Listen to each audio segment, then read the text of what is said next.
Awesome. Hi, Julie. How are you today? Hey, I'm well. How are you? Good, good. Thank you so much for being with us today in our Injury 10 module to share your perspective and your journey of wellness and health. And I'm really excited to get into this conversation with you. Yeah, I'm excited to be here. Thank you for thinking of me and for having me today. Awesome. So the first thing that I'd like you to share with us is I see that you have a lot of training it's very there's a lot there. So I'd love for you to share your training background and kind of the journey of how that evolved. Sure. So am a functional medicine nurse practitioner. I'm also integrative nutrition health coach. Those are my main roles right now. I work two jobs. Those are my primary roles. So I have my own business called Seed Wellness Co. And then I work for a company called Carpathia Collaborative, which is a collaborative of providers that work in functional medicine. Now, a lot of people don't know what functional medicine is. Even my own peers in traditional medicine aren't familiar with it. So I'll just give you kind of the elevator speech version, but it's treating root cause. It's looking at every person from a whole systems perspective. It's really using lifestyle as medicine. Functional medicine is better at chronic disease management. And I really pair my clients in tandem. So I see them as a nurse practitioner, do a lot of advanced testing, prescribe supplements and medication if they are really sick until they can get into a more stable place. But then at the same time, I do health coaching, seeing them more frequently and really implementing lifestyle factors to help them to truly heal and get better. As far as my education background, I my undergrad was in nursing, and then I got my master's in business. So I am an entrepreneur at heart. And then my doctorate is in nursing with a family nurse practitioner focus. And then on the side, my certifications, yoga teacher training. I did that, a 200-hour, and then Pilates, mindfulness. I've studied Ayurvedic medicine. And then I've studied with the Institute for Integrative Nutrition as a health coach certified there. And then the Institute for Functional Medicine, I've taken all the modules as a practitioner through them. Wow. Wow. That is a lot. That is a lot. A lot of knowledge and education. And what's interesting to me would be to understand how all of these pieces fit together. Mhm. Yes. So, I've learned over the years that as humans, we're pretty complex, and our health is very complex. So people were coming to, I've seen it in my own life just through my own health journey, which I'm happy to share a brief version of that and what led me to functional medicine. But people will come to see me or will be referred for nutrition or mindfulness, and we're addressing all the things. We talk about their sleep, we talk about which I've studied. I've done integrative approaches to sleep studies because it is so important for restoration and healing and recovery and overall health, obviously. But what I've learned over the years is that we're super complex and we're not just one piece. And, to really impact someone's nutrition and inspire them to eat well, we have to make sure they're sleeping and that they have good boundaries in their relationships, and that they're doing self care and all these other things that will set them up for success to make good choices with their food. And so I really do use all, my training and experience and background, and help people to truly heal. So And would you like to share a little bit of your personal experience and what led you to integrative medicine? yes. So I'm 46. I just turned 46 last week. But when I was 19, I was in a nursing school at TCU. So go Frogs, because we're playing in a big game today. But I was 19 and had always been an athlete and a very active, child. And then at 19, I was diagnosed with discoid lupus. And the medication that I was given and kind of the path that I was studying in my own, schooling was more traditional medicine. The medication was making me more sick. Plus, I was at the doctor's office all the time. And I just thought, this can't be my way of life. And so I didn't know about functional medicine at the time, but I knew for me it wasn't the right path, this medication path. And taking more medication to manage the symptoms of the medication's side effects. So I weaned myself off. Again, I didn't know anybody to go see. I just did it intuitively. And then I went into remission for 10 years. And I had my daughter at that time, and she was very sick. She had reflux so bad that she stopped eating. And they wanted to do surgery and give her a feeding button and all these crazy things. And again, I just was like, yeah, we're not doing that. And at the same time, my lupus came back because of all the stress of her being not well. And so then I really started to dive in. So now I'm 46. This was when I was 32. That's when I started getting certifications and really studying and seeking out, learning more about integrative health and functional health. And so that's been my path, just, personal. And that's what I hear from a lot of functional providers, is that either someone they love or themselves gets, hit with a chronic disease issue that traditional medicine is not so good about managing, and they start seeking, other answers, other solutions. Yeah, it's amazing how life guides us down that path. It's often our own experiences that lead us into the next layer of knowledge, or the next layer of our own personal evolution. Absolutely. Yeah, we become really passionate about it when it's so close to home. Absolutely. So now today, when with the patients that you work with, what would you say is common for who you see and why people come to you? Mhm. For a long time, so I've been a health coach now and had my own business for the last 8 years. I just had my 8-year anniversary. And then I actually have been with Carpathia Collaborative for 5.5 years now. So I work there as a nurse initially. I sought them out in Dallas because there wasn't anything like it in Fort Worth. And then they hired me on as a contractor health coach, um, for about 2 years. And then when I was about to graduate, I said, hey, we should open a satellite functional medicine clinic in Fort Worth because they're in Dallas. And so they agreed. And so now I see clients here in Fort Worth, and Dallas 1 day a week too. But I do both, and I do health coaching. But for a long time, the people that I saw were autoimmune issues. So that was huge because of my background, adrenal fatigue and hormone issues. And now, so I still see those. That's still, part of my niche. But then I also, thyroid issues would be another one. Then, as I've been at Carpathia, we see a lot of biotoxin illnesses because our founder, our medical director, was an OB-GYN by trade. And then she had mold toxicity and got really sick. And she found functional medicine because of that. So she has done 2 mold summits. So we see a lot of Lyme, mold, long haul COVID now. So more what we call biotoxin illnesses. We see a lot of that just because of our practice.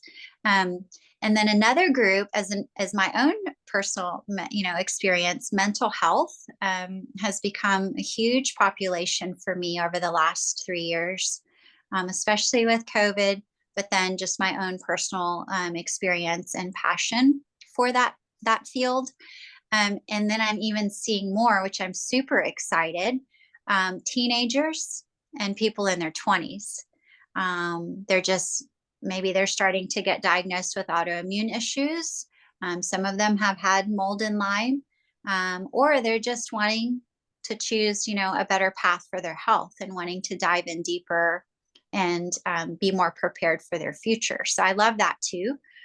So kind of that's kind of my little market that I see. But then I just had an 84-year-old on Friday, so we kind of have those randoms, but the majority of what I see are endocrine disorders, so the adrenal, the thyroid, autoimmune, and biotoxin illnesses, and then mental health. Okay. So how does, let's say, the endocrine, how does that manifest physically? So are you familiar with the endocrine system? Yes. Yeah. Okay. Um, So the endocrine system is unique in that it's all made of glands, mhm. and glands, distribute hormones. So the adrenal glands, for instance, fatigue is a big one, sleep disorders, hair loss, nail issues. And then the thyroid is obviously responsible for our metabolism and our energy. So you will see issues with those two things, weight gain or weight loss, depending on if they're excreting too much or too little hormone. And then sex hormones too play a big role in the endocrine system. So you'll see sex hormone dysfunction as well. Those are the big ones that I see. And then diabetes is part of that group too. Hmm. I wasn't aware of that. Yeah. So if you have diabetes, you see an endocrinologist. But it's also, it's a chronic disease. So um, we see a lot of people that have pre-diabetes. Metabolic issues have become a huge epidemic in our society. Mhm. And then Lyme and mold, how does that manifest in the body? Yeah, so it can manifest as mental health issues, or brain fog is another one that we see a lot of, and fatigue, um, and pain. I see a lot of people that have chronic pain. Throughout the body? Throughout the body. So it just causes, so biotoxin illnesses by nature go inside of the cell, and they attack them, what we call mitochondria, which is the powerhouse of the cell. And so the cells can't function as good as they should. So we'll see just disruption in function of all the organs of the body. And you'll see imbalances that'll show up in their thyroid, their sex hormones, their adrenals are shot because their body is constantly fighting against whatever virus is attacking them, or mold, like I said, mold, the myotoxins from the mold. And that's something that's common here in this area? Is it geographical, or is it? That's a good question. So mold, yes, Texas is known for lots of mold. And then Lyme, more of like the Northeast states.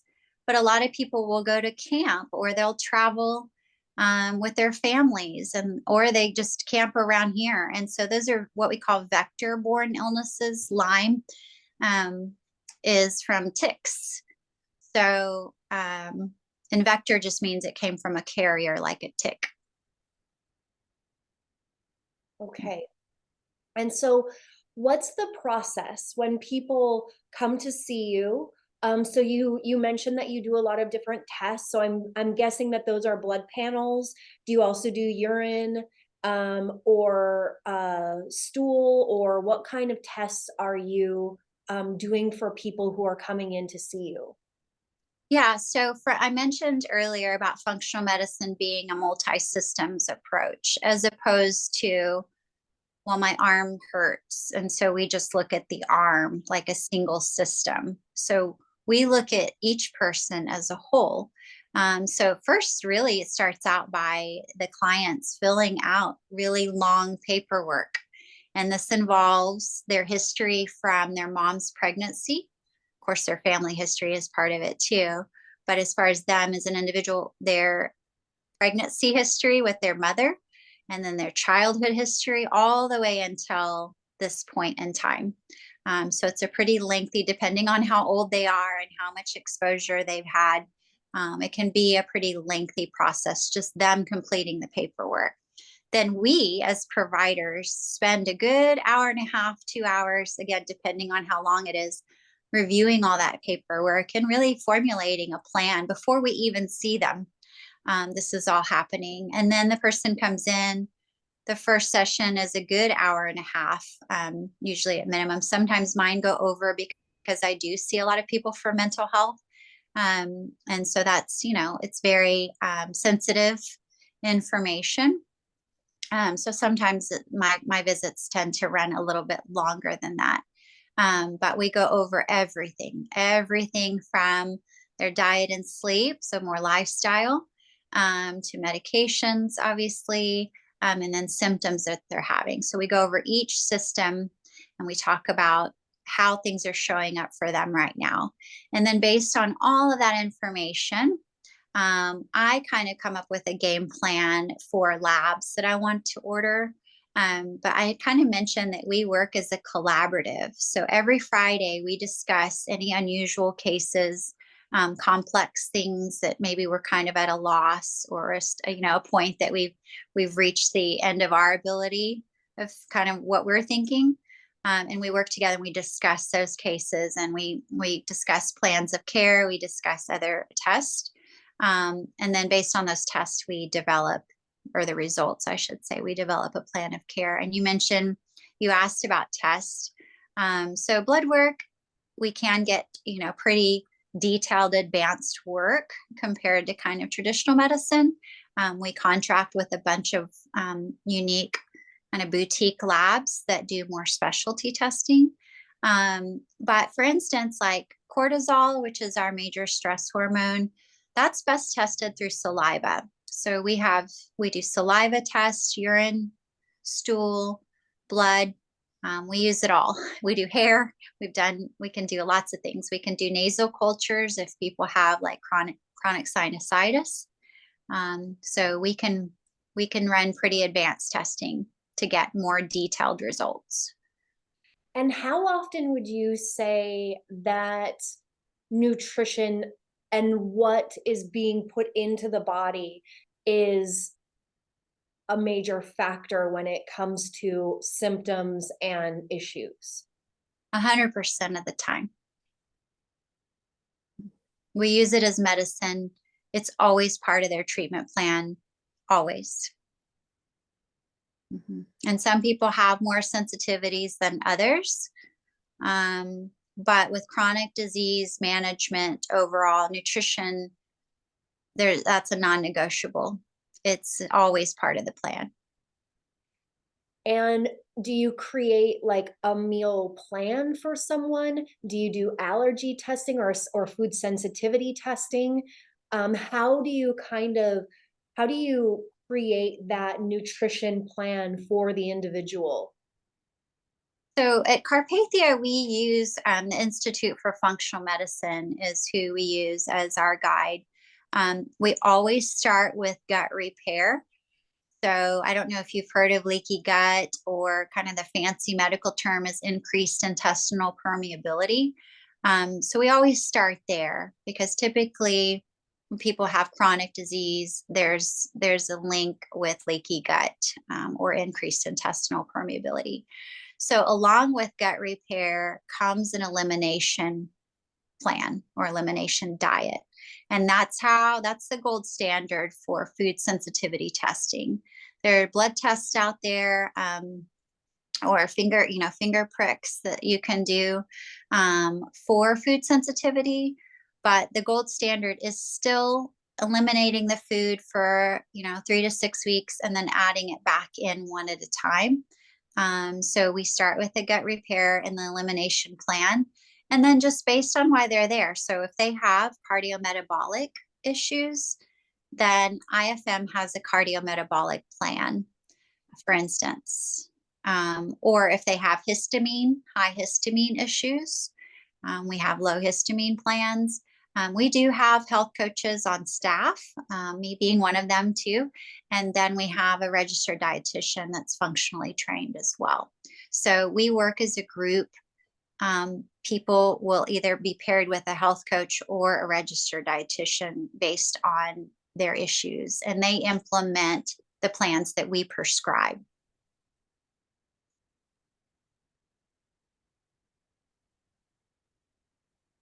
I'm just processing for a moment, thinking about, so the elimination plan, so that could take months to find results, right? Yes, because they add food back in one at a time. And so, like, for instance, they wouldn't buy a bag of mixed nuts because they can be sensitive to cashews, but not almonds, right? So they literally have to add individual things, or a bean. Like that's another one. Like people will just eat black beans and they'll have some hummus and then they'll have this. And it's like, no, you have to, like, because they can be sensitive to black beans, but not garbanzo beans, for instance. So you literally have to add one food every 3 to 4 days, depending on what your provider wants you to do, and see if you have some of your same symptoms that you were having before show up again. So you're doing your own little science experiment, basically. And yes, it can take a long time. Also, in addition to that, if you have a reaction, like let's say you get bloated after eating almonds, you have to wait till that bloating's completely gone before you add another food. So yes, it can be months of, experimenting if you do it the right way. Mm-hmm. So are there any foods that you would say off the top of your head that you would consider like anti-inflammatory foods? Anti-inflammatory, omega-rich foods. The Mediterranean diet is pretty famous for being anti-inflammatory in nature. And healthy omegas are anti-inflammatory in nature as well. So fruits and vegetables, clean, lean fish, those are all anti-inflammatory unless you're sensitive to it. Because I've had people sensitive to things that would be normally anti-inflammatory, which if they're sensitive, then that makes it inflammatory for that person. So Right. it's very much personalized medicine. There's kind of the standard, but then there's what's best for you. And you mentioned that as you were a nurse practitioner, you did see injuries and that kind of thing. And I'm just curious. So part of my curiosity when it comes to nutrition and injury and specifics is if there are certain foods, again, and just like you've said, it is very personalized, so you wouldn't necessarily know. But if someone is injured with a sprain, a tear, or a break, or something that is that very physical, so not disease related, but more the actual like physical injury of the body, is there any foods that you would, or a nutrition regime that you would recommend someone veer more toward in during that healing or recovery time? So personally, if you look at inflammation, there's acute inflammation, which is what happens when we cut our hand or we, sprain our knee, right? So there's acute inflammation, but the process is the same as chronic inflammation. It really is just the amount of time that is happening. So I would treat it the same. I would still put them. So gut repair plan is an anti-inflammatory plan. It is low sensitivity, low inflammatory foods.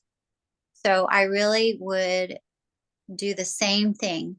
I would treat it just as an inflammatory reaction either way. It's just whether it's the time, right? Acute or chronic. Yeah. Mhm. Yeah. And That's, that promote healing and prevent the acute issue from becoming a chronic issue. that's really helpful to think about it in that way.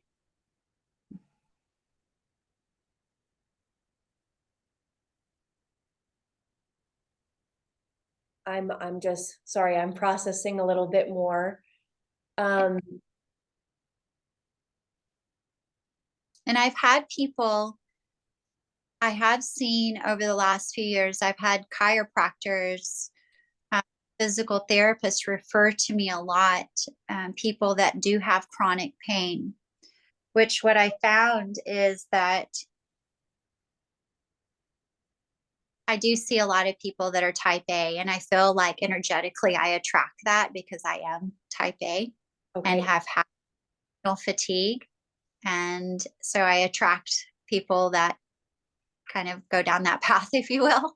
Mhm. So I can really relate, and I think that's appreciated as a provider. It's like I live it. So I get it. I get what they're going through and their struggles, and also how to speak with them in a way that they're receptive, which is helpful for lifestyle implementation.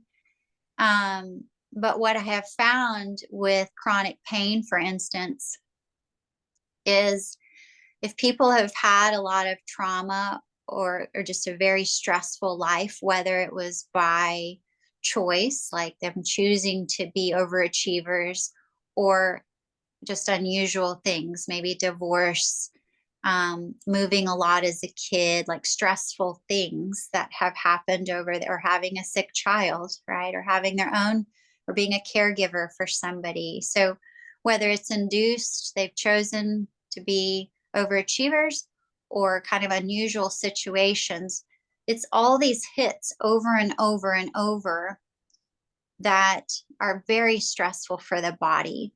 And over time, what I am seeing is that it turns into chronic pain, just this kind of general, all over buzz of pain that just stays underlying on their everyday life. So, what I found is if I can get them to do things to calm down the adrenals, do lots of self care, calm their nervous system down from all those hits over and over and over, then their pain goes down. And of course, that paired with an anti inflammatory, low food sensitivity nutrition plan, it's been very successful for people with chronic pain. What I was going to say is what I've seen is that I feel like the body says if you don't listen, it keeps turning the volume up. And so maybe bam, they get, some allergies, and then they get an autoimmune issue. And then eventually the body says, well, you're not listening. So let me now give you pain, because pain can be very, very motivating. It's that chronic everyday pain. People are like, I'll do anything. What do you want me to do? I mean, they literally are my perfect students. They come in, they like do everything because they're tired of hurting. I mean, pain is very, very motivating. And so, but just kind of my own observation over time, this chronic stress and trauma leads to chronic pain. But I've also seen it be reversed. Like I said, they're very motivated students. So they do everything I say perfectly and they get better. So that's the positive. But I feel like the body is really trying to say, listen, you need to make some changes, and you need to slow down, and you need to move through and work through your healing.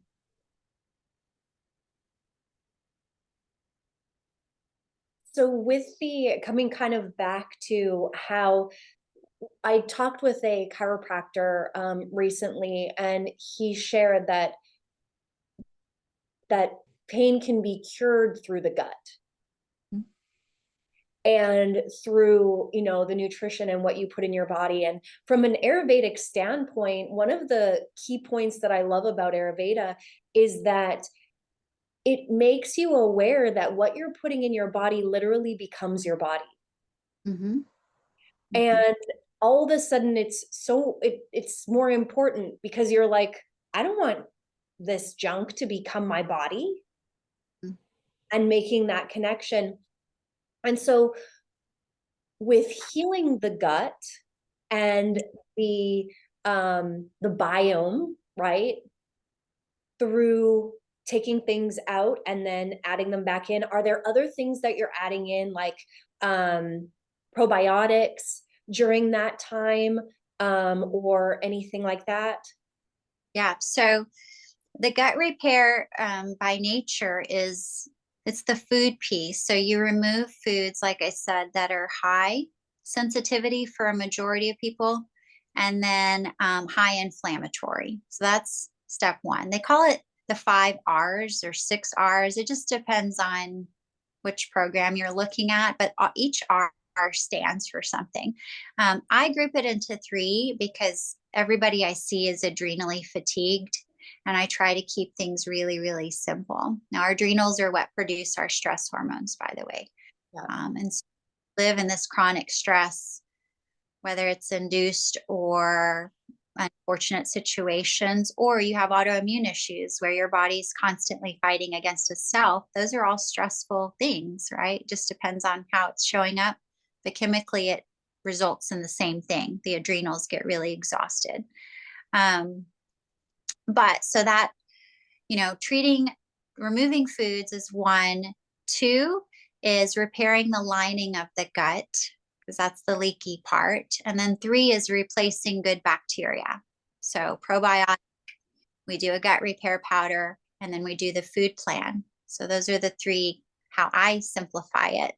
But the other plans, 5 or 6 R's, it's the same thing. It's, the R's just stand for different things. And are there other ways to release or manage cortisol, the stress hormone? So obviously the lifestyle piece, it has to be a choice, and like I said, everyone I see is type A and very driven. So I always have to pair adrenal work, because cortisol is very damaging for the gut and very inflaming by nature. It's supposed to last, supposed to be a 90-second thing, and it ends up being 90 years for some people.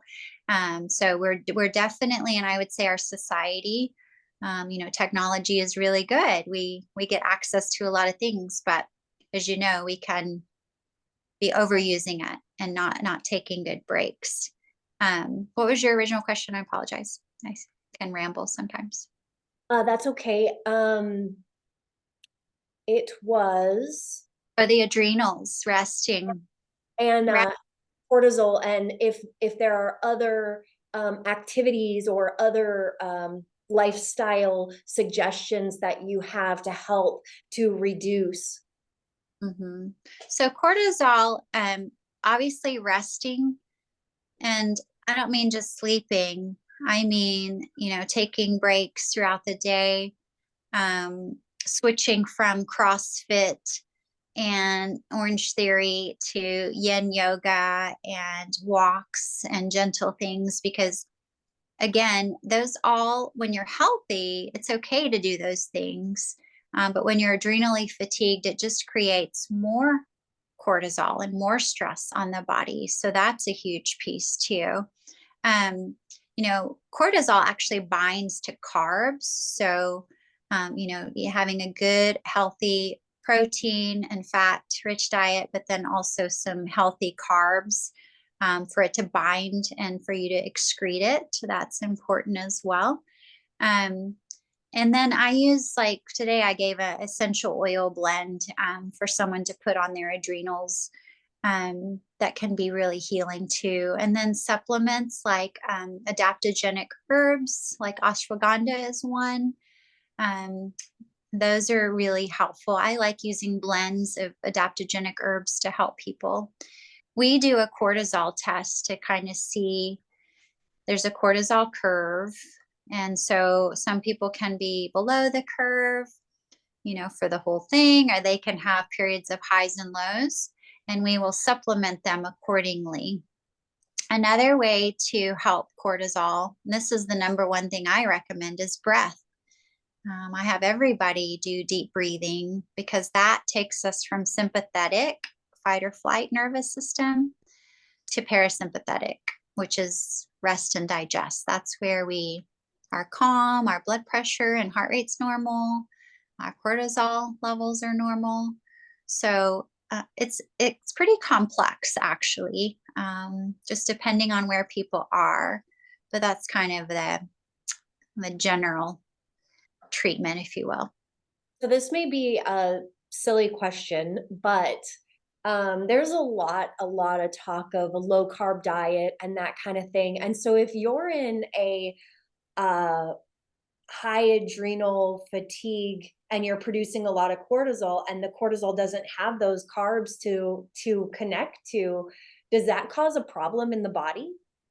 Yes, it can for sure, because it creates stress, and especially, um, because if someone is stressed, they need that energy for their body to heal. And so if you're depriving them nutritionally even more, that's more stress for the body.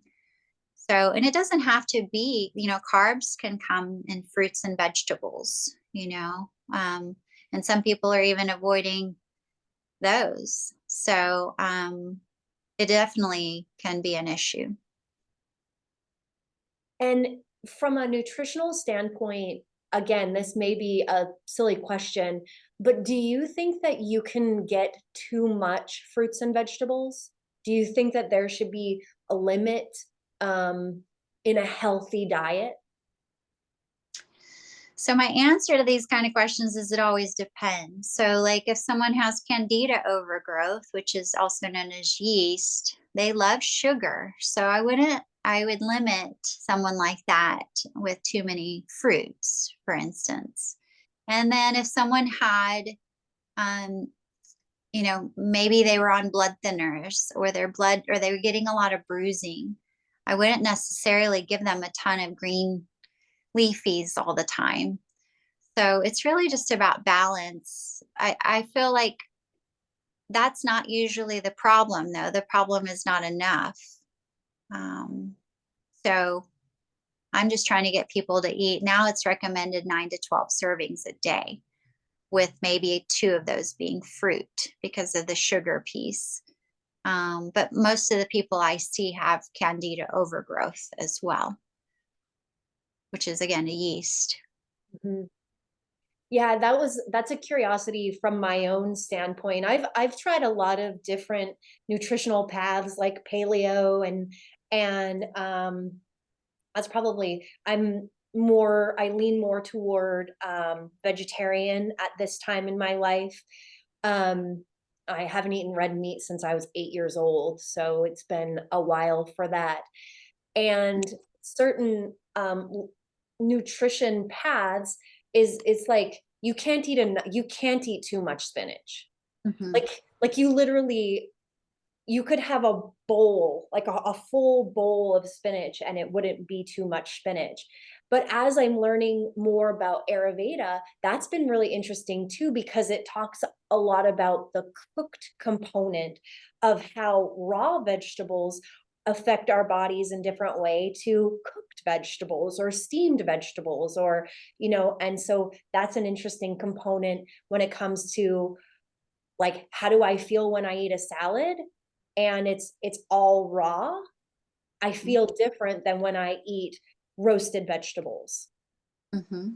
Absolutely. And so that, Ayurvedically speaking, there's seasonal ways to eat, the cold versus the warm, and creating the balance. There's also, their doshas. So your doshas have a huge factor in that. But also, a third piece that I've learned is because I deal with people that are type A. And so they're fiery, um, personalities, but it can be certain periods of their life too, where maybe at one point they were more balanced, but now they're going through a divorce and they're, and so, or they're just struggling with a lot of health issues. So I put them on warm, warm foods for healing. So it just depends on, it doesn't necessarily have to correlate with seasons or doshas. It can also correlate with what health issues that they're having and trying to create the balance.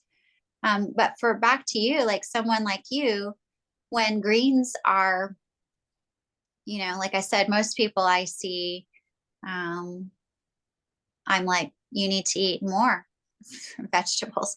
But if you're eating a ton of vegetables, I would encourage you to look at your protein grams. So, if you need to add more quinoa or add more hemp hearts, I usually have my vegetarians do those two things every day because it's easy to get 3 tablespoons of each and 10 grams of protein right there. So you need, there's a minimum grams of protein based on your body weight. So I would encourage you to look at that because that has an impact on your muscles, your hair, your nails, just overall feeling strong.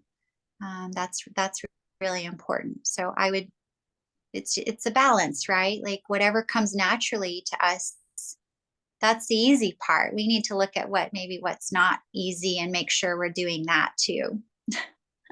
Definitely. Yeah. Something that is interesting to me too from the nutritional standpoint and just overall health is how do you really know if you're getting enough nutrients? Like Mhm. how do you know that? In my own life, like right now, I feel like I found a really good groove. I'm very active, so I need to make sure that I'm getting the calories. Like it's more of I need to make sure I'm getting enough calories at this point than the alternate, which I think a lot of people get too many calories. They may not be active enough, but again, that's individual and it depends what happens in your life, and it depends if stress causes you to eat or causes you to lose your appetite. It can work in really different ways. But knowing, like, I feel great. I feel energized. I'm sleeping great. My mind is clear, but I still wonder if I'm getting enough nutrients. Mhm. Well, of course, there's all the things you mentioned, right? And for women and men too, I look at their sexual function because to me, if your periods are just great, no issues, and you're easily able to be in a place where you can procreate, that's a good sign to me that everything is good because your body would not bring on a baby whether you're male or female, but especially as females, if it was stressed in any way, if it was nutritionally depleted. And then bowel movements is another big one. Hair and nails, energy is a big one. And then just, but bowel movements is big because and really just the whole digestive process in itself. Like, are you gassy? Are you bloated? Do you have some food sensitivities that are showing up? Allergies, like sneezing or your immune system. How often are you sick? That's another sign. So just kind of the symptoms in itself, making sure you're looking through all the systems of the body and are they in full effect? Are they all functioning to the best of their ability?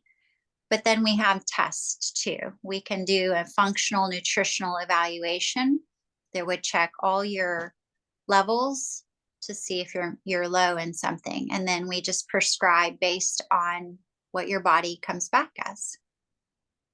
I see what you do, that it could benefit anyone. Anyone. That it doesn't have to be someone who's ill. It doesn't have to be someone who's injured. It doesn't have to be someone who doesn't feel good. It could be anyone. And, like I said, I am seeing some of the younger generation.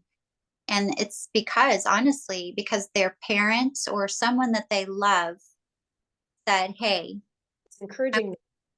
Yeah, I want to gift this to you to go before you get to my level. But most of the time, the hard work that it takes, the lifestyle change, it takes some pretty, it can take some pretty catastrophic things for people to be motivated to invest the time and energy. Mhm. And I really, one of my personal philosophies is things don't have to be bad to get better. And I think about that a lot. I think about how pain or disease manifests in the body, and that's the body talking to us, or the mind or the heart or the soul. There's the different layers of our being that communicate, and that can all manifest as disease or injury or illness or pain. And just like you said, pain can be a great motivator. Disease can be a great teacher. Mhm. All of these struggles, all of these challenges can be a great teacher, but we don't have to get there in order to learn.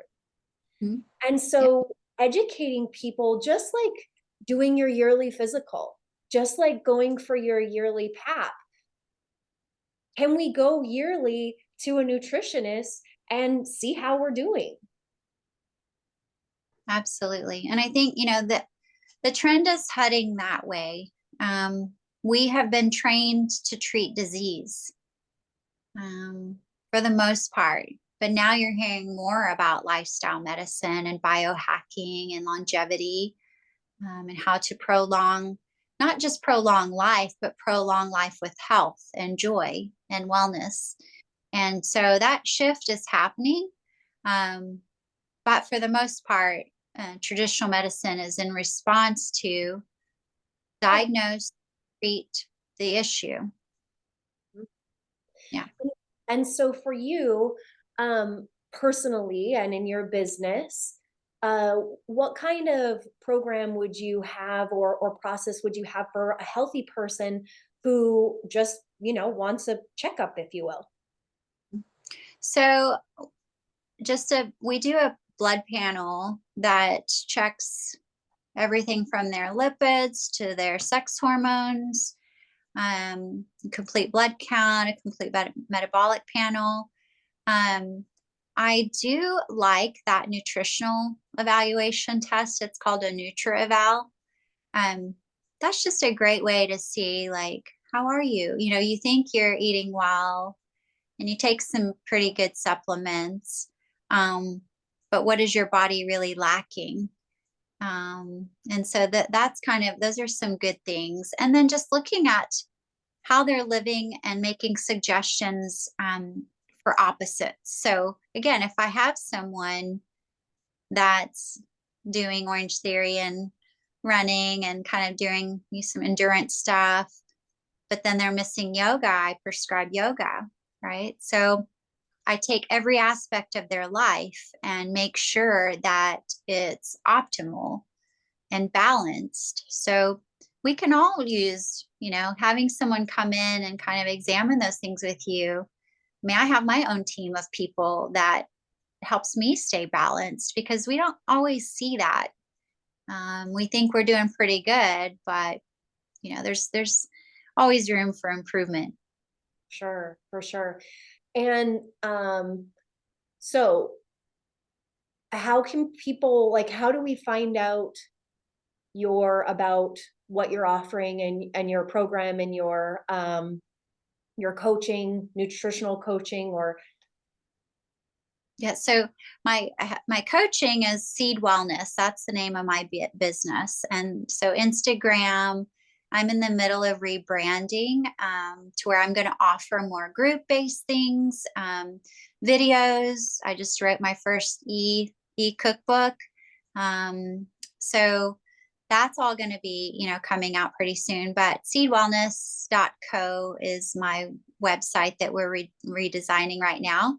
And then Instagram and Facebook, you can find me there. And then carpathiacollaborative.com is where you can see my bio. You can see about pricing and how to book. You can see the other providers because we all have, obviously different backgrounds. And so that's the beauty of it, is that you can go if I'm, not the right fit, there's other providers that have different trainings and backgrounds. But again, we all work together. So it's pretty awesome to come and get the power of the minds, working on your health. And again, we not only do we collaborate with meetings and just kind of picking each other's brains, but we refer to each other as well. Like I have a client that she has a lot of spinal stuff, and he's a doctor of nursing practice like me, but he is a chiropractor also. And so I was like, hey, she keeps coming back to me, but I'm like, no, just let him take over your whole care, because he has that kind of extra piece, and that'll be more time and cost efficient for you. So we're not competitors with each other. We work together to whoever is going to be the best fit for our clients. So you can go to our website there and get that information. Is there any insurance coverage? So with blood, so we do send those more advanced panels to LabCorp or Quest. And then some of the tests do take partial insurance payments. But unfortunately, we spend so much time with our clients that insurance only covers those, 15 to 30-minute visits. And they won't pay for advanced testing. But the beautiful thing about it is it's more money up front, but long term, it saves people money. So Through living well, through being healthier. Through being well and not just band-aiding, and then band-aiding some more, like I mentioned, managing just The patching. effects, What's right? that? Managing the side effects from something else that's, and then it just is onto the next, and turns into, yeah.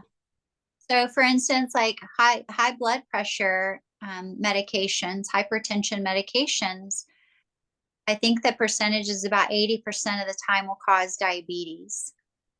And nobody tells you that. And then they put you on statins with the high blood pressure medications just as a precaution.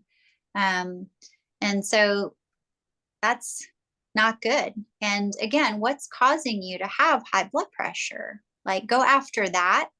And it can be stress. It can be not sleeping well. It can be your diet, obviously. So, either you keep patching it up and not treating the root, and you're just ready to pop at any time, eventually have a heart attack, right? Like, and that's super expensive and mentally expensive too. Like just just financially, but the toll that it takes on someone and their families is too expensive. The cost is too high. So, we're a lot up front, but really in the end, our goal is that you just live a healthy life, and that's your medicine. So, but a lot up front for sure. Well, I see the value, and I'll definitely be doing some more research into, I love the collective idea. I just love that idea. So I definitely am interested in looking a little bit more into that, and even the different players that come into that collective. Yes. And I think that whenever we come together in community and we collaborate, we create something that wasn't there before. Sure. And there's something very powerful in that. And so trusting in that too, trusting our health and our wellness in that collaborative effort of bringing great minds together and knowledge together. And that's another reason why I'm very grateful for your time today and for your knowledge. For myself and the other teachers in the yoga teacher training program, I see that we can take this information and we can serve our students, not by being their therapist, but just by knowing where to send them when they say, this is what I'm experiencing, or when they say, this is what I'm feeling, and we can say, I'm part of a community and I know somewhere I can send you where you're going to be taken care of. Whereas if I didn't have the knowledge and the understanding of what you do and the knowledge that you have and the lens that you work through, I wouldn't know where to send someone. Kind of like you said when you were 19 and you were like, this didn't really exist. So really, really grateful for your time and your knowledge, and being with me today. And I know that when we do this replay and have the discussion afterwards, I'm sure that there'll be some interest in what you do as well. Well, I appreciate you thinking of me. And I will say, like, I guess my biggest key takeaway, I've been teaching yoga for 12 years now, um, is to view each person as more than just their physical body. You know, we're super complex, and I've always said we can't hide on our yoga mats. Like whatever's going on in our emotional, mental, personal life shows up, and it's displayed physically, you know, whether you're not able to balance and yesterday you were, like something happened last night, you know. So seeing each person as a unique being and looking at them as a whole as opposed to just a physical body on the mat, I think is really important. um, be my advice for upcoming teachers. Awesome. Thank you so, so much. Um, You. I just may reach out to you again in the future. And if anyone has any questions about your services, or is it okay if I pass on your contact and make sure that they know where to find you? Of course, of Okay, course. It wonderful. was, oh, it's good to see you. Good to see you too. Thank you so much. And I hope that you enjoy the rest of your day. And I hope we can keep collaborating. Absolutely. I would love that. Thank you. Bye bye. Julie, bye bye.